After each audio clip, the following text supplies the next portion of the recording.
Station 2. The Slump Test. A slump test is performed on fresh concrete to assess the consistency of the batch. It can be used to establish whether the correct amount of water was added to the mix and to determine how workable the concrete is. Workability refers to the ease or difficulty with which fresh concrete flows and can be manipulated. Slump tests are a worldwide, universal method of quality control used when inspecting concrete delivered to a construction site. An engineer typically specifies a desired slump class, i.e. a range of acceptable values for a concrete mix, and uses the slump test to infer whether the concrete provided for a project is as specified and ordered. In Europe, a slump test must be conducted in accordance with the standard EN 12350 Part 2. The test itself involves filling an Abrams cone placed on an impermeable surface with fresh concrete in 3 equal layers. Each layer is compacted by providing 25 tamps via a standardized steel rod to remove air voids. The cone is then lifted vertically upwards, and the distance by which the concrete has slumped is measured to infer the consistency of the batch. To start, the cone and base plate are dampened with a wet cloth.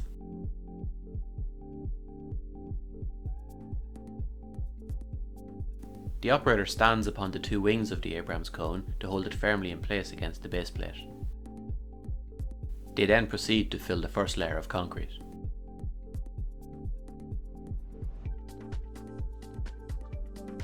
The cone is filled in 3 equal layers with respect to height.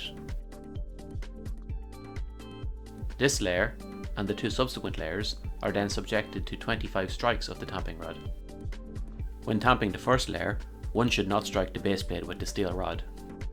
It is also important that the concrete is tamped uniformly across the entire cross section. The second layer is filled to slightly above 2/3 of the height of the cone. This is because the concrete will reduce in height when compacted with the tamping rod. When tamping the second and third layers, one should connect into, but not significantly penetrate, the layer below. The tamping rod may be angled slightly so as to compact concrete along the inner surfaces of the cone whilst tamping the bottom 2 layers. Again, the truncated cone should be slightly overfilled when pouring the final layer to allow the material to drop as it is compacted.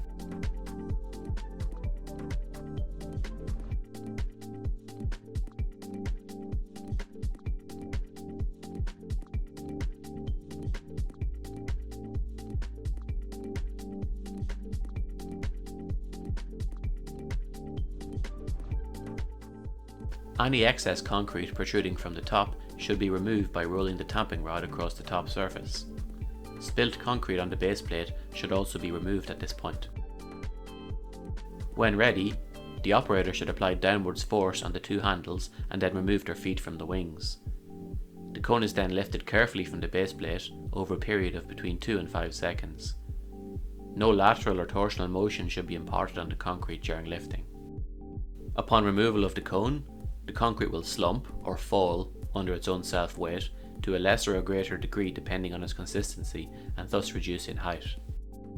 The difference in height between the highest point of the slumped concrete and the bottom of the inverted steel cone is recorded to the nearest 10 mm as the slump value. Also of importance is the type of slump observed. There are 4 possibilities: a true, zero, collapsed, or shear slump. Only a true slump is generally acceptable. A zero slump represents a concrete that is very difficult to manipulate and thus is generally unacceptable. If either of the 2 latter cases are encountered, the test is repeated and the concrete subsequently rejected if it occurs again. The concrete that you will produce is designed to have a slump of approximately 80 mm. This will place it in slump class S2. Thank you for watching. We hope to see you in the lab soon.